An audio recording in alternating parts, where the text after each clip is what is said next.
You got to stay on. You got to keep your son, because it might be that one time something really going on, and they need to talk to you. You know what I'm saying? But shit, I don't know. We still on the air or whatever. We are. Say, man. We still live. I feel like this was something that needed to be said, not just from a personal standpoint, but just for overall black, the black society, period. Starting next week, we're going to start Girl Talk with Ari on Wednesdays at 11 and on Saturdays at 6. But yeah, man. Wednesdays at 11 p.m. The kids are important, man. Yeah, it's just like, but look, this is what killed me. People, niggas will raise a dog better than they raise their own but child. don't want to raise their kid. This is another thing, Corey. Look, niggas will raise a dog, but don't want to raise their kid. So you telling me this animal is worth more? You got to go buy his food. You got to clean this shit up. But you got to feed them. But in a sense, it's less responsibility because that child, you have to know how to talk to that child. You got to know how to, you know what I'm talking about, how to make that child a better human. But that's not really true, most guys that's raising these dogs, they just raising these dogs to be fighters or to be breeders. You know what so Mickey was your only son, right? Yeah, that's it. Alright, so I'm saying, like, when you first had him, you had to learn how to talk. You had to adjust certain things, how you said certain shit to fit him. Yeah. So that's what I'm saying. Like it ain't about that. But you learn how to talk to your child by paying attention to who your child is. You know what I'm talking about? You know, because you can come at them the wrong way, and then that's gonna make them shy away from you. The prime example is kids that wake up in the morning and don't say good morning to everybody in the house. How I was raised, you gotta say good morning to everybody you see. That's just what you do. You go in grandma's room, good morning, grandma, because that's the respectable. Right, you know what I'm saying? That's how you don't. You're supposed to speak when you see people. Exactly. We heard that 100 times, but it's kids growing up in society these days, not being taught by a man. Because even if a man speak when you walk into the room. Exactly. But see, when you instill something in your child, you don't have to tell it to him no more. Right. You know, it's like me and Mickey used to catch the bus all the time. I should stop him. So, but now, son, let the ladies get on the bus first. Yeah. You know. So this happened one day. He was about 8 years old, right? We getting on the bus. About to come from his mama's house, coming back to my house. We right there, Belford and Scott. Yeah. Finna catch the deal 52 Sunnyside, and everybody's rushed toward the bus. Mickey got up in front of them guys and spread his arms out and said, let the ladies get on first. And all the men looked down at my son, and I just started smiling. You feel me? Yeah. You know what I'm talking about? You know? And he don't even know these guys. He just got in front of them like this. Let the ladies get on the, you know, because that's something that I instill. See, when you teach them the right thing to do, it's already naturally. Like as a man, you be happy to see a lady come by and some dudes. So just so you can say, hey, let the lady, because you raised the right way. And then you probably know ain't none of these other niggas gonna do it. Then another thing with my kid, like what I do, and my son when he get bigger, like everything. When you talk to an adult, it's always yes sir. Like my daughter, like she be struggling with that because and you can say yes and no. No, you cannot. You cannot. You know but that's not a formal sign of respect. No, you know what I'm saying? Like, no, you can't. But that's the problem. That's the problem. Y'all cutting it off. No. Let me tell you though. Let me tell you. See, the ma'am and the sir thing coming from like the slavery thing. No, that's a respect. White folks, they call each other that. It's not even a slave I don't have a problem with it. So who you think I accept yes and no for my kids. No, that's wrong. Bottom line, my point of view, I shouldn't feel disrespected by your own response. Respect. That's wrong. When you speaking to someone, it's a form of respect. It's a form of respect. From the military, it's respecting at rank.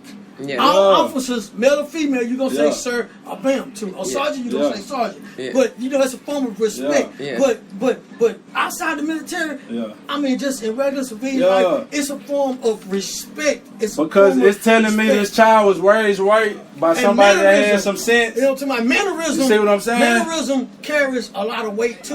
You know, mannerism. Look, that's what I always tell my stepdaughter. I say, if you go in front of a college professor, in your interview to get this college scholarship, you keep saying yes sir, thank you sir, you right. And the next girl come in talking about no. In his mind, he's gonna feel like that person saying, you see what I'm saying? Fuck you, basically. So basically, that's in society. I said about the verbal advantage. Okay, everyday people judge you by the words you use, whether it's fair or not. The words you use tell everybody about your education. your intelligence and your background. That's just like with me, what I learned, like I was telling you, Carter, like when I was telling you earlier. Reason why I tell you, because I do it, like, basically, like, when somebody tells me something, I stop, take time to think about what they said, and now I know the best way to respond to what that. they said. Like me and my girl, we arguing. She getting loud. I need to stop, remove myself from that, stop, and think about the best way to respond to this, because arguing back with her is not the best response.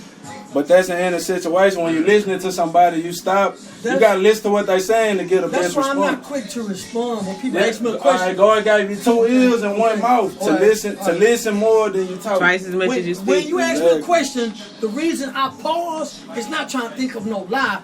Mainly, I'm thinking about where you coming from, asking me this question, so I know how to respond the right way. Yeah. You know what I'm saying? And then when I decide that I'm gonna respond, I'm trying to choose my words carefully to prevent you taking my shit the wrong way and starting an argument with it. Yeah, because a lot of times, a lot of times, this is what my woman gonna do to me. If I gotta say something to her and I got a 10-word sentence to say, she gonna stop me at the 5th word and respond to what those first 5 words was instead of listening to the whole thing that I'm about to say. Listen to everything I'm gonna say before you respond to it. Don't cut me off and then just judge me on saying half of something, because you'll never know what I'm gonna tell you if I don't get a chance to tell you. Yeah, like you know what I'm saying? Like I said, it's just like even told me that earlier. But look, even in you like, never know. Don't cut me off. All right, look, even in war, like if we going to war with each other, and now I'm just going in, sending my troops in, they just getting killed. But if I see what you doing, I can sit back and figure out a better plan how to defeat you. You know what I'm saying? Like you can apply it to anything though. But that's what I do personally. I listen to what a person's saying and then not just respond, have an intelligent response. Like why say something if it don't mean nothing? Like that's the art of war. Yeah, like when man you talking like if I'm not high or something or drunk or rolling or whatever, like a nigga talking an intelligent, like we have an intelligent conversation. Like when me and you talk, make it, it's an intelligent conversation. We can talk about the game, but we're talking about it in an intelligent manner. Anything we talk about, exactly, and that's anything in life. Like but see, that's why I love to play chess. You know, but you know what too? You know what's fucked up about society? They try to teach us that we supposed to dumb down. You feel me? Like, but with society, you letting them. If a person tell you what you want, you believe it. Like you still gotta go. You still gotta go forward. Who you know you can be. Don't be who they want you to be.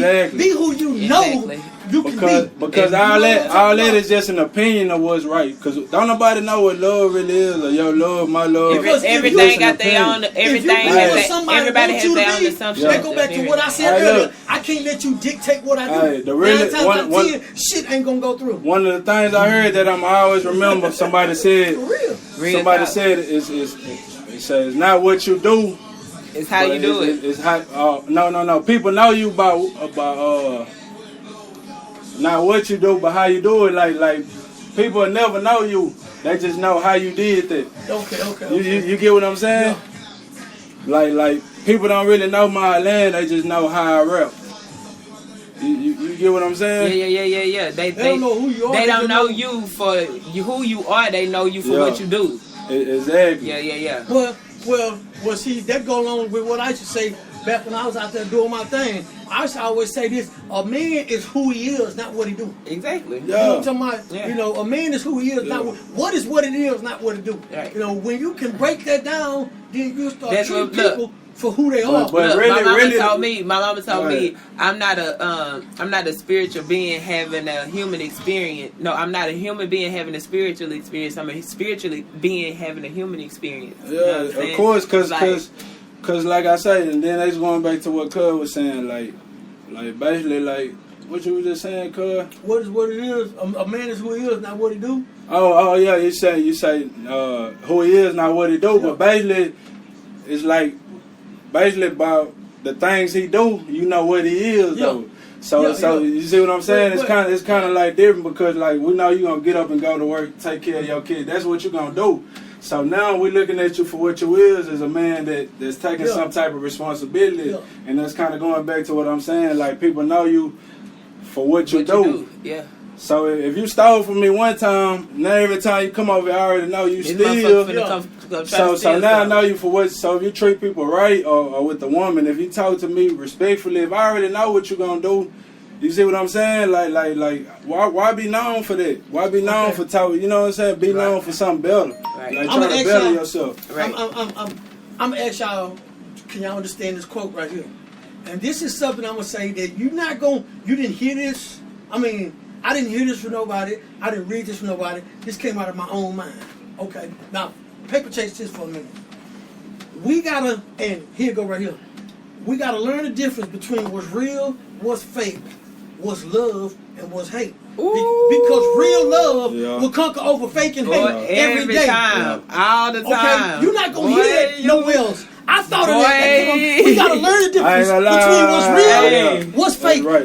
Because somebody can be coming at you like coming to you like they're real, but they being fake all the while. You gotta learn the difference between that. Or somebody can be acting like you could be knowing the motherfucker they the show whole you time, love, and you swear but they hate on you the whole time. The whole motherfucking time. But flip it around. Somebody could be trying to tell you some good shit, and you think they hating, but they actually trying to show you some love. Exactly. So you gotta learn to recognize the difference. Like earlier, when you came at me, I could have been like, this nigga over here hating, you feel me? But you actually just trying to tell me some shit that's gonna help me out. You feel me? But the hardest thing, and then too, that goes back to the way that you take shit. That's the way you perceive shit. Take your shit for what it really is. And once you learn to recognize the difference between those four things, man, you will see things a whole lot clearly. Yes. All right, so look, we all got habits, right? Like you done formed a habit of so many things over the years, and habits you gotta learn how to break certain habits if it's the wrong thing. So that's just like I say, like with Cordy, like you might already have people hating on you, and you done develop this habit of creating haters. But as a person, what I was saying earlier, like relationships, and not even relationships, as a person, like you gotta want to see self-worth. Yeah. You know what I'm saying? Like you gotta see yourself for what somebody else see you too. So like your kids, it feel good when your kids say, "Daddy, I love you," or "Mama, I love you," or "Thank you for this." You see what I'm saying? Right. Like that's and self-esteem. That's exactly like building your self-esteem. You know what? Shit. You know what made me feel good was when Lil Mickey told me. He said, "Daddy, I told everybody on my football team what you said about a person having heart."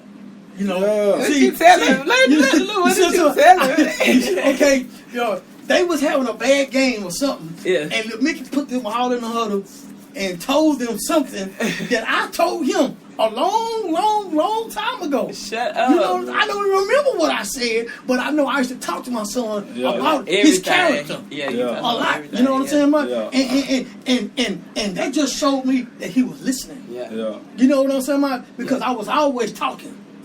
So he was listening. You know, and that made me happy. And if you talk, they gonna listen. That made me happy. So you gotta say the right shit to them. Hey man, talk to your kid. You gotta say the right shit to them. Talk to your kid. Talk to your kid. It's just really too like you can't just talk street to your kid, man. You gotta talk talk knowledge to your kid. Things, man. You gotta speak life into them too. What you saying? Like the Bible say, raise your kid in the way it should go. Like. Just because you done been through something, don't mean that you gotta let your kid go through that. You but feel look, like this what life is about. At the same time, I was putting myself through something. You know what my mama with my bad habits, but at the same time, I didn't let it interfere with me being a father. You know what my mama used to tell me? Don't do as I do as I say. Okay, you feel me? Okay, like I don't give a fuck what you see me do. You better not do it. And if I find out you doing, I'm gonna beat your ass. So shit, I had that fear just because I knew it. Now that I'm on a straight narrow.